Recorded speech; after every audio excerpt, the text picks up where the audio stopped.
Hey everyone, I am Ashwini Vashishtha और आज मैं जिस टॉपिक पे बात करने वाला हूँ वो है अफोर्डेबल हाउसिंग पॉलिसी के अंडर जो भी प्रोजेक्ट हैं उनके प्राइसेज, उनकी जो वैल्यू है वो बहुत ज़्यादा डाउन जा सकती है यदि एक बीमारी का इलाज नहीं किया गया।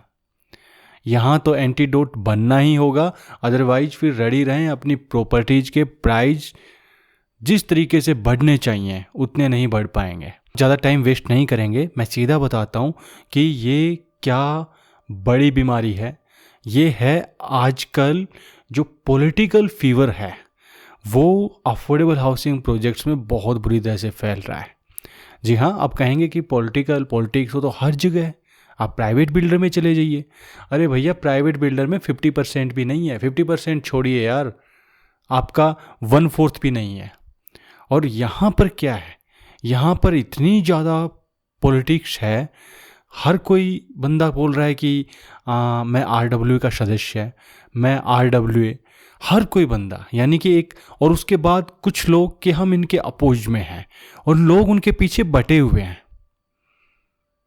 प्राइवेट बिल्डर्स में क्या होता है मैं बताता हूँ कि एक थर्ड ग्रुप और बन जाता है जो कि लोग रियल सही चाहते हैं सोसाइटी के लिए, वो ही बंदे आगे आते हैं। लेकिन अफोर्डेबल जो प्रोजेक्ट्स हैं इनमें क्या हो रहा है कि लोग दो धड़ों में बट चुके हैं। तीसरा, जिनको सबसे ज़्यादा बोलना चाहिए उन लोगों को 10 to 5 की जॉब में बेचारों को टाइम नहीं मिलता। बट ये जो हैं, मैं आज ये बता देता हूँ हो क्या रहा है। मेरे पास बहुत सारे क्लाइंट्स आते हैं, मैं सोसाइटीज़ में सभी लोगों से जुड़े रहता हूँ और आफ्टर सेल्स के बाद भी मैं हमेशा अपने क्लाइंट से जुड़े रहता हूँ।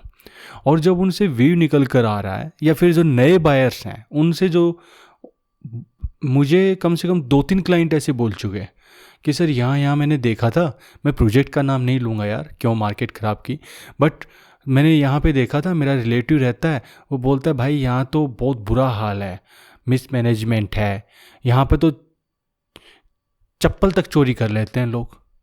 अब वो पता नहीं क्या एक छोटा सा इंसिडेंट कुछ ऐसा हुआ होगा, बट उसको इस तरीके से परोसा गया क्योंकि वो परेशान हो चुके थे। वो वहाँ के जो आपस में आरोप और प्रत्यारोप के बीच में, क्योंकि फिर बड़ी बड़ी चीज़ें निकल कर आती हैं और फिर जो दूसरे लोग हैं वो उनके जो उन्होंने बोला है उसके पीछे हो लेते हैं। बहुत सारे लोग बोलते हैं कि ऐसा अंदर इंटरनल तो चल रहा है। भाई 1-2 क्लाइंट्स हैं जिनके जानकार पहले से उस प्रोजेक्ट में हैं, उन्होंने बता दिया, वो क्या ही फ़र्क पड़ता है। देखिए, सबसे पहले तो आजकल इंटरनल नाम के कोई वर्ड्स है ही नहीं। आप चाहे आपके व्हाट्सएप ग्रुप हैं, आपके RWA की मीटिंग हैं, सब कुछ बाहर जाता है आपके थ्रू ना, हम जैसे लोगों के थ्रू ही जाता होगा। और भी बहुत सारे चैनल्स हैं जिनकी वजह से ऐसी बातें बाहर निकल जाती हैं और ये इफ़ेक्ट करेगा आपके रिटर्न को। रिटर्न अच्छा मिला है अब तक अफोर्डेबल हाउसिंग पॉलिसी में, आगे भी मिलता रहना चाहिए, क्योंकि ये जो गैप है जो बना हुआ है वो एक बहुत बड़ा गैप है प्राइस रेंज का। बट क्या होता है कि जब एक नाम खराब होता है ना, एक ठप्पा लग गया तो फिर कोई नहीं बचा सकेगा। आप पे मैं एक एग्जांपल लूँगा, फिर से बिल्डर्स के नाम नहीं लूँगा, प्रोजेक्ट के नाम नहीं लूँगा। नोएडा में बहुत सारे ऐसे प्रोजेक्ट्स हैं जो वहाँ के लोग होंगे, जो व्यूअर्स होंगे वो समझेंगे, रिलेट करेंगे। कुछ प्रोजेक्ट्स का नाम सिर्फ इसलिए कि यहाँ तो स्टूडेंट्स रहते हैं और वहाँ की जो रेंटल वैल्यू है बहुत ज़्यादा गिरी है, जिस तरीके से बढ़नी चाहिए थी, जैसे कि गिरी नहीं, बट जिस तरीके से जो दूसरे प्रोजेक्ट हैं उनकी 30% 40% रेंटल वैल्यू बढ़ी, तो उनकी 10%, ये अपने आप में बहुत कम है, ये गिरना ही कह सकते हैं हम। और इसकी वजह कोई दूसरी नहीं, एक अकेली ये वजह है कि यहाँ पे स्टूडेंट्स बहुत ज़्यादा रहते हैं।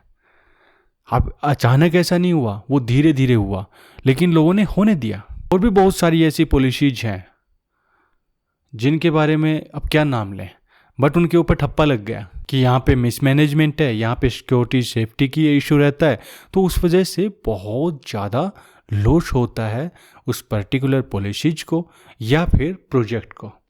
तो मैं आपसे इतना ही कहूँगा और फिर मैं बताता हूँ। अब बहुत सारे मेरे अपने भी फील्ड के लोग हैं, वो भी बोलते हैं कि सर आप इस तरह की बातें, जो मेरे से जुड़े हुए ब्रोकर्स हैं जो हमारे थ्रू काम करते हैं बिल्डर के साथ मिलके, वो लोग भी बोलते हैं सर ऐसी जो बातें हैं, इंटरनल चीज़ें वो आप शेयर ना करें, उससे क्या होगा कि हमारा लॉस होगा।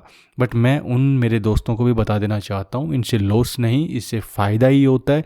क्योंकि रियल एस्टेट मार्केट को यदि हम सही दिशा देंगे, क्योंकि रियल एस्टेट एडवाइज़र तभी तो लोग कहेंगे, हम चाहते हैं कि हमें रियल एस्टेट एडवाइज़र कहें, लेकिन हम सिर्फ अपना ध्यान यदि सेल करने तक ही सीमित रखेंगे और बाद में कोई एडवाइस जहाँ देनी चाहिए वहाँ नहीं देंगे, तो कौन कहेगा? फिर वही कहेंगे ब्रोकर, या ब्रोकर से भी बढ़ के कुछ वर्ड्स यूज किए जाते हैं। सो मैं सिर्फ इतना कहना चाहता हूँ, देखिए जो भी ट्रांसपेरेंसी जहाँ भी आती है वहाँ वो सेक्टर हमेशा फलता फूलता है, वहाँ लॉस नहीं होता, फ़ायदा होता है। सो मैं तो चाहता हूँ कि सभी लोग ऐसी मुहिम से जुड़ के हमें साथ चलना चाहिए। अब नेक्स्ट इन्वेस्टर के लिए भी फिर ये होता है, एक रेसलर को अपने प्रतिद्वंदी को किस तरह से हराना है, ये सिखाने के साथ साथ ये भी सिखाया जाता है कि आपको बड़ी चोट ना लग जाए, उससे बचाव कैसे करना है। क्योंकि यदि बचाव नहीं किया गया तो पूरा कैरियर ख़त्म हो सकता है। सो इसलिए वही चीज़ हम यहाँ पे कर रहे हैं, वही चीज़ मैं कर रहा हूँ कि भाई जहाँ पर एक चिंगारी भड़की तो उसको वहीं ख़त्म किया जाए।